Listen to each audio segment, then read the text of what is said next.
Selamat malam, salam sejahtera. Terima kasih karena bersama dengan saya di Nazlin Unity Channel.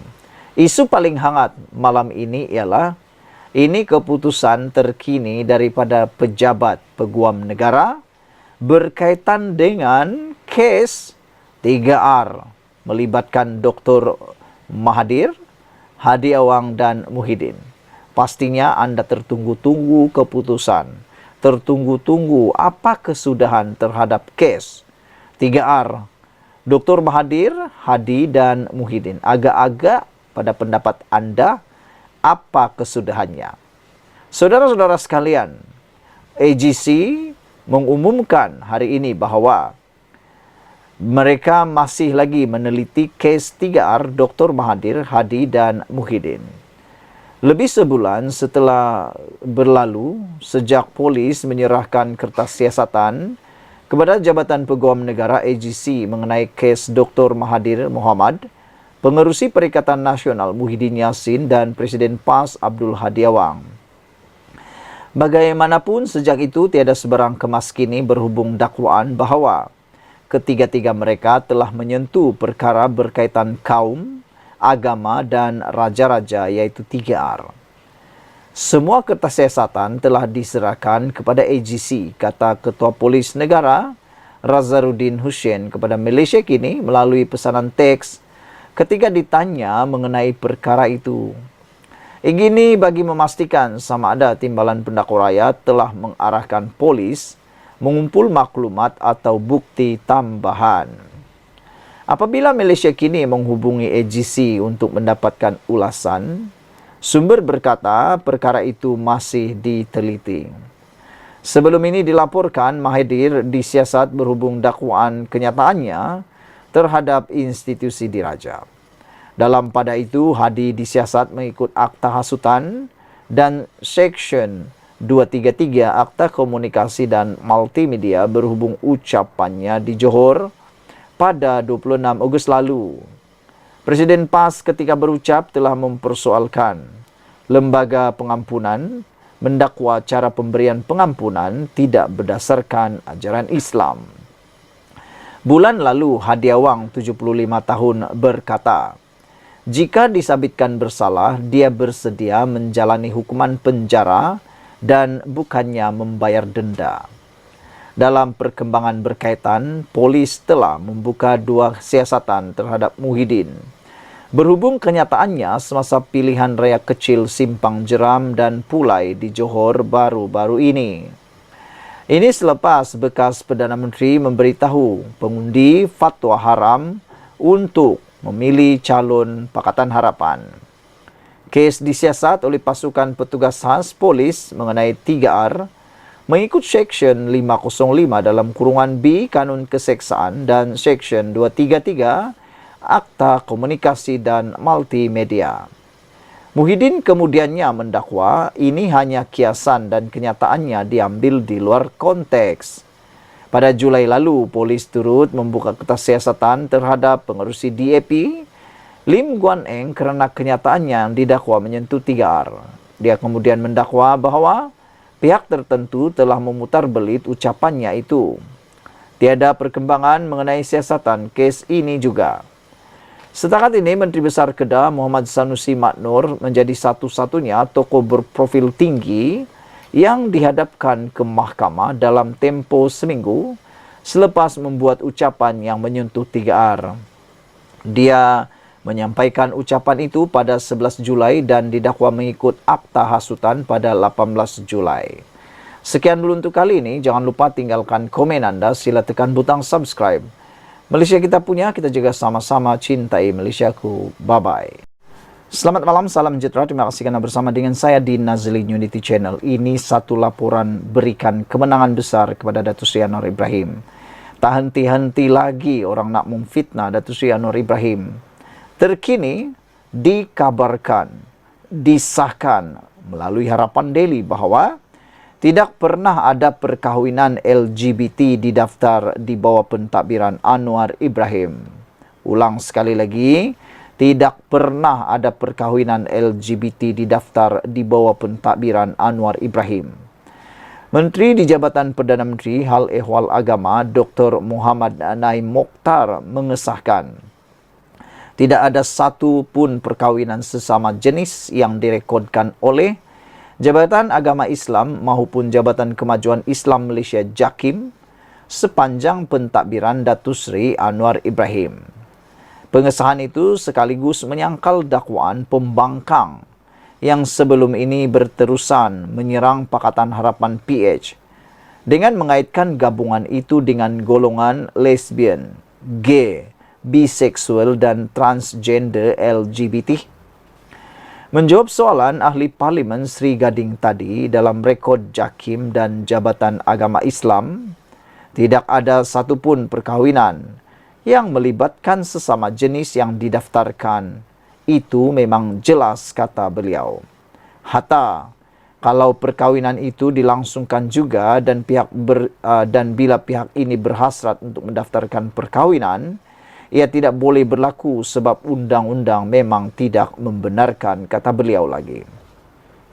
Berbeza kalau pihak lelaki dan perempuan berkahwin di Thailand, contohnya, dan datang kembali ke negara untuk mendaftarkan perkawinan tersebut.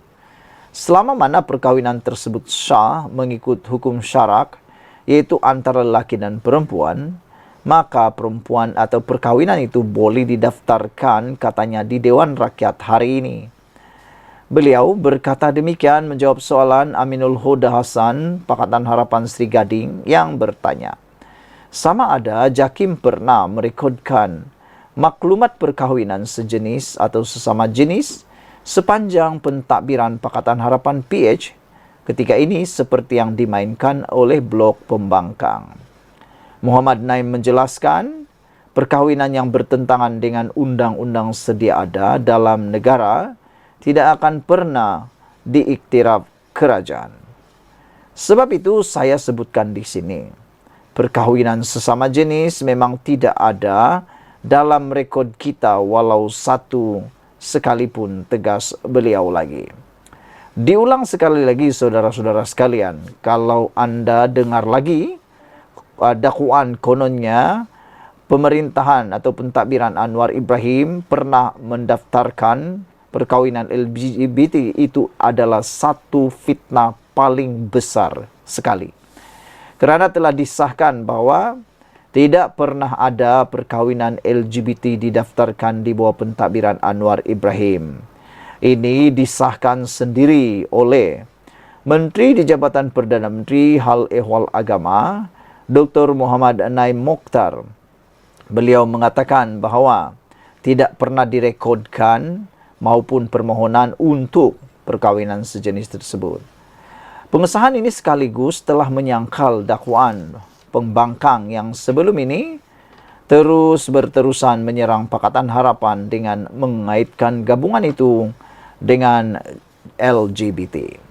Sekian dulu untuk kali ini. Jangan lupa tinggalkan komen anda, tekan butang subscribe, dan yang lebih penting lagi, jangan lupa untuk berhentilah memfitnah kerajaan Pakatan Harapan ini dengan konon dikaitkan dengan LGBT.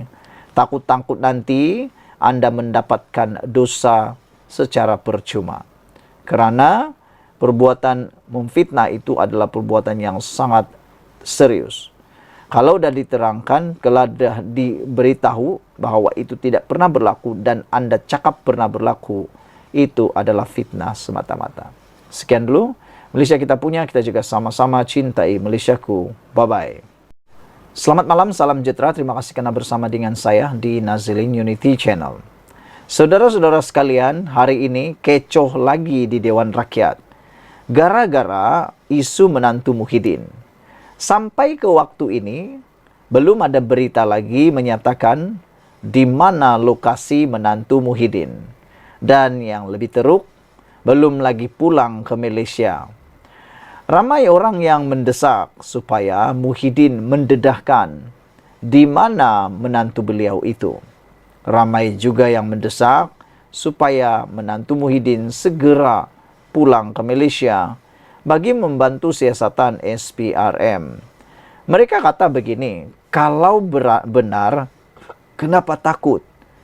Kalau salah, biasanya takut, kata mereka. Berani kerana benar, takut kerana salah. Perbuatan anak menantu atau menantu Muhyiddin Yassin yang tak pulang ke Malaysia ini sehingga kini kelihatan sesuatu yang mencurigakan, kata netizen.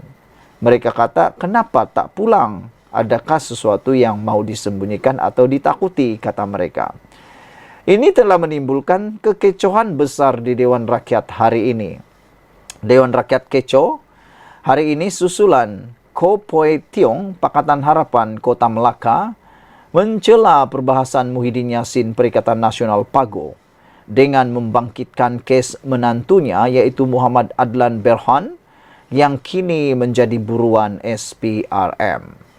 Ketika itu, Muhyiddin membahaskan rang Undang-Undang Perbekalan 2024 dan sedang membangkitkan isu kenaikan harga beras. Ku kemudiannya mencela dan menyoal Presiden Bersatu itu. Berhubung keputusan kerajaan membenarkan konsensi padi beras nasional Berhad Bernas selama 10 tahun bermula 11 Januari 2021 hingga 10 Januari 2031 ketika dia menjadi Perdana Menteri. Ahli Parlimen DAP itu turut membangkitkan kes menantu Muhyiddin yang masih di luar negara walaupun telah diletakkan dalam senarai notis merah polis antarabangsa Interpol kerana dikehendaki SPRM. Tidak puas hati dengan ku, Muhyiddin meminta timbalan speaker iaitu timbalan speaker Alice Low Kiong Ying mengarahkan ku menarik balik kenyataan tersebut. Tuan Speaker, perkara yang dibangkitkan oleh Kota Melaka Ko tentang menantu saya dibuat dengan niat jahat. Saya minta dia tarik balik, kata Muhyiddin. Pasal perkara ini yang kita bahas bukan soal itu, katanya lagi. Saidan Kasim dari PN Arau kemudian bangkit dan menjerit. Ini bangsat punya orang dan melabelkan Ko sebagai biadab. Suasana terus hangat dengan Sanis Vara Net Haji Raya, PH Jelutung, meminta supaya Saidan diarahkan menarik balik cercaannya terhadap ku. Saya menggunakan peraturan Dewan 36 dalam kurungan 4, bahasa kurang sopan dan biadab. Saya minta Arau Saidan tarik balik perkataan bangsat yang dihalakan terhadap Kota Melaka, katanya. Namun Saidan tetap mempertahankan bahawa dia tidak menunjukkan perkara itu kepada sesiapa. Saya tidak rujuk kepada sesiapa. Saya hanya lepas geram terhadap Kota Melaka, kata Saidan. Saidan kata itu paling teruk. Dia kata dengan menjerit, ini bangsat punya orang. Itulah yang Saidan kata di dalam Dewan Rakyat tadi. Kata beliau, saya tidak rujuk kepada sesiapa. Saya hanya lepas geram terhadap Kota Melaka, kata Saidan. Lau kemudian mengarahkan ku supaya menarik balik perkataan yang dilemparkan terhadap Muhyiddin. Saya minta Kota Melaka tarik balik kerana keluar tajuk. Saya meminta Kota Melaka tarik balik kenyataan menantu PAGO. Itu tidak kena mengena dengan mesyuarat hari ini, katanya. Bagaimanapun, Ko enggan berbuat demikian, sebaliknya cuba memberikan penjelasan. Sidang Dewan Rakyat terus menjadi kecoh. Selepas beberapa ahli parlimen, Perikatan Nasional meminta timbalan speaker mengarahkan ku menarik balik. Ini dihangatkan lagi apabila Awang Salahuddin Hashim, Perikatan Nasional Pendang, menasihatkan ku supaya jangan ikut perangai Zionis. Kedua-dua pihak mula bertikam lidah semula. Walaupun berkali-kali meminta ku menarik balik, Wakil Rakyat DAP itu enggan berbuat demikian sehingga memaksa Lau mengarahkannya supaya meninggalkan Dewan dan hanya dibenarkan masuk semula selepas waktu rehat. Awang Hashim kemudiannya menarik balik perkataan Zionis. Sesi dimulakan semula dengan Muhyiddin dibenarkan membuat ucapan penggulungan. Beberapa komen daripada isu ini, Kotara Minami menulis yang Muhyiddin ni pergi bangkit isu beras buat apa? Kan zaman pemerintahan dia yang memberikan konsensi 10 tahun untuk bernas. Nak alih perhatian, kata beliau. Ku pula Pergi bangkit isu menantu Muhyiddin buat apa? Fokuslah kepada isu yang ditanya. Jangan pergi kona sana sini timbulkan kekecohan, kata beliau. Yang last sekali Sahidan Kasim pula rasa-rasa dialah salah satu yang paling tak beradab, kata beliau, kerana sebut pasal adab. Semua sama saja, kata Kotaro Minami. Semua sama saja. Politikus ni bukan nak perjuangkan nasib rakyat pun, duk berbalah macam budak kecil, kata beliau. Budak kecil pun taklah macam mereka jerit-jerit seperti itu di Dewan Rakyat, kata beliau lagi. Brown Falcon menulis, semua pun sama saja. Kebanyakan ahli politik suka beginilah dalam Dewan Rakyat, kata beliau lagi. Sekian dulu untuk kali ini. Jangan lupa tinggalkan komen anda. Sila tekan butang subscribe. Malaysia kita punya, kita juga sama-sama cintai Malaysiaku. Bye-bye. Selamat malam, salam sejahtera. Terima kasih kerana bersama dengan saya di Nazilin Unity Channel. Ini keputusan terkini daripada Parti Bersatu terhadap ahli Parlimen Kuala Kangsar, iaitu Iskandar Zulkarnain, gara-gara tindakan Datuk Seri ataupun Iskandar Zulkarnain menyokong Datuk Seri Anwar Ibrahim secara diam-diam tanpa pengetahuan Hamzah Zainuddin dan Muhyiddin di dalam Parti Bersatu. Inilah keputusannya. Ada orang kata dia mungkin akan dipecat. Ada orang kata dia mungkin akan digantung keahliannya. Dan ada juga yang orang kata bahawa beliau tidak akan dikenakan apa-apa tindakan.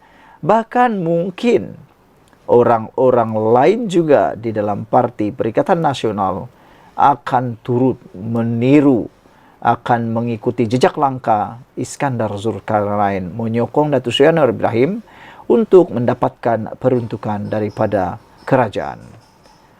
Menurut laporan di sabudin.com dan beberapa portal yang lain, ahli Parlimen Kuala Kangsar akan dihukum dalam sehari dua lagi.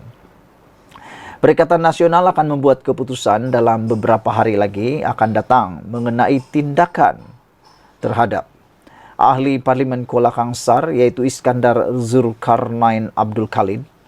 Berikutan keputusannya menyokong Perdana Menteri Anwar Ibrahim.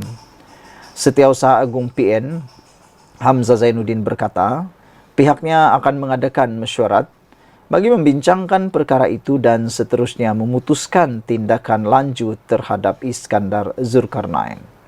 Kata beliau, dalam sehari dua kita akan adakan mesyuarat. Selepas itu kita akan buat keputusan, katanya kepada pemberita ketika ditemui di lobi Parlimen hari ini. Ketua Penerangan Bersatu Razali Idris sebelum ini berkata, parti itu hanya akan mengambil tindakan drastik menggugurkan keahlian Iskandar Zulkarnain jika dia bertukar kerusi dan duduk di blok kerajaan di Dewan Rakyat. Kata beliau lagi, parti belum membincangkan apa tindakan bakal dikenakan. Tetapi tidaklah sampai hentikan keahlian, kata Razali. Pada 12 Oktober lalu, ahli Parlimen Kuala Kangsar itu menyuarakan sokongan terhadap Perdana Menteri memetik kos sara hidup yang semakin meningkat di kawasannya. Dia berkata, keputusannya juga bertujuan untuk menguji sama ada Perdana Menteri ikhlas memberikan peruntukan kepada mana-mana ahli parlimen yang menyokong dasar kerajaan perpaduan. Susulan pengisytiharan itu, Hamzah mendakwa kerajaan berterusan menyalahgunakan kuasa bagi melakukan intimidasi serta ugutan terhadap pemimpin pembangkang. Hamzah juga mendakwa SPRM mengugut Anwar Ibrahim, SPRM juga mengugut Iskandar Zulkarnain supaya menyokong Anwar untuk menghadapi pertuduhan rasuah di mahkamah. Ketua Pesuruhjaya SPRM Azam Baki telah pun menafikan dakwaan itu kemarin. Dan beberapa waktu yang lepas, beberapa komen daripada netizen ataupun beberapa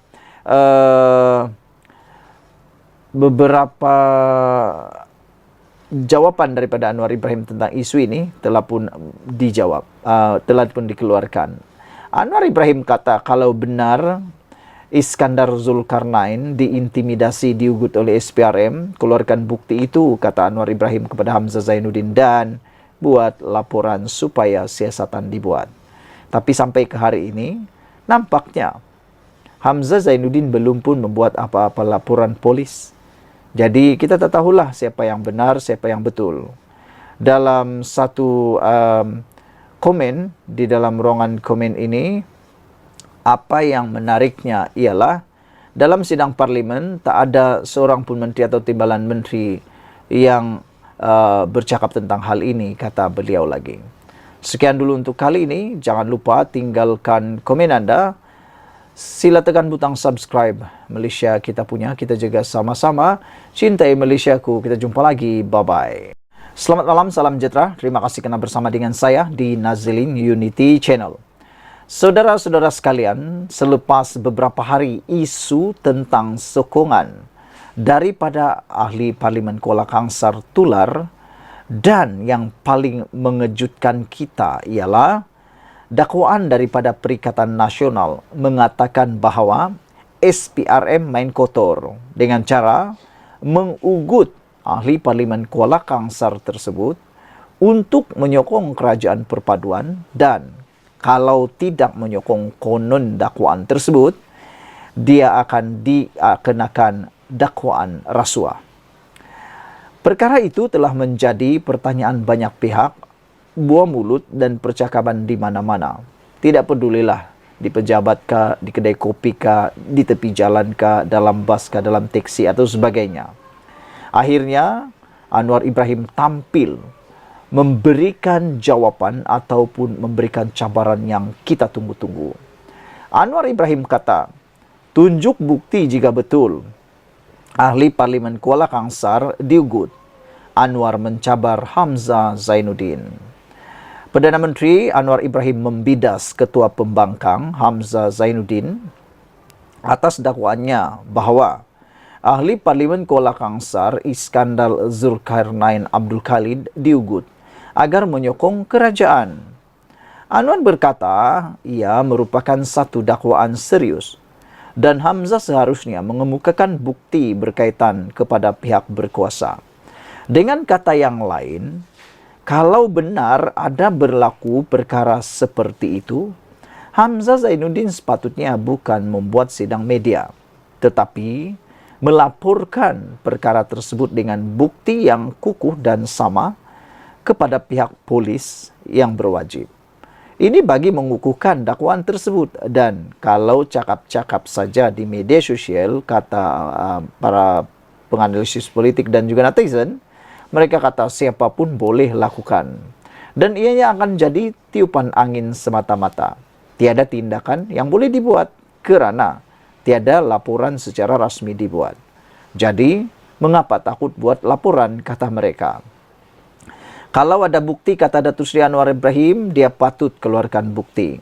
Jangan pakai bebal saja, kata Anwar Ibrahim lagi. Kalau ada bukti, ini satu tuduhan yang serius. Dia patut buat laporan agar ada siasatan, katanya kepada pemberita di Putrajaya hari ini. Terdahulu, Iskandar Zulkarnain yang merupakan ahli Parlimen Bersatu mengumumkan sokongannya terhadap Anwar Ibrahim. Hamzah Zainuddin kemudian mendakwa SPRM telah mengugut Iskandar agar berbuat demikian jika tidak ingin dihadapkan dengan pertuduhan rasuah di mahkamah. Dalam pada itu, Anwar turut menafikan dia ada menghubungi Iskandar atau menghantar wakil untuk bertemu dengannya. Saudara-saudara sekalian, dalam tulisan Sabudin yang baru-baru ini kita telah bacakan juga menyatakan bahawa tidaklah mustahil bahawa tindakan Iskandar Zulkarnain menyokong Datuk Seri Anwar Ibrahim kini telah membuka pintu peluang kepada ahli-ahli Parlimen Perikatan Nasional yang lain yang mungkin selama ini mencari ruang keberanian untuk menyokong Datuk Seri Anwar Ibrahim. Kata beliau, mungkin ini akan menjadi duluan tindakan yang akan diambil oleh Parti Perikatan Nasional terhadap ataupun parti bersatu terhadap Iskandar Zulkarnain pasti akan menjadi duluan kepada banyak hal. Kalau beliau dipecat, juga akan menjadi duluan. Kalau beliau digantungkan keahlian pun boleh jadi duluan. Apa saja yang mereka lakukan pasti akan membawa natijah yang berbeza dan besar khususnya bagi parti bersatu. Apa pendapat Anda semua? Benarkah Zulkarnain telah pun diintimidasi? Ataukah itu hanya alasan semata-mata untuk mengaburi bagi menutup kemaluan atau menutup perkara yang memalukan yang telah berlaku kepada Perikatan Nasional gara-gara Iskandar Zulkarnain memalukan Perikatan Nasional dengan berpindah atau menyokong Datuk Seri Anwar Ibrahim. Mungkinkah pemimpin-pemimpin dalam Perikatan Nasional sendiri telah koyak gara-gara kesilapan mereka sendiri, keangkuhan mereka sendiri untuk tidak membuat perundingan dengan Datuk Seri Anwar Ibrahim. Sekian dulu untuk kali ini. Jangan lupa tinggalkan komen Anda, tekan butang subscribe. Malaysia kita punya, kita jaga sama-sama cintai Malaysiaku. Bye-bye.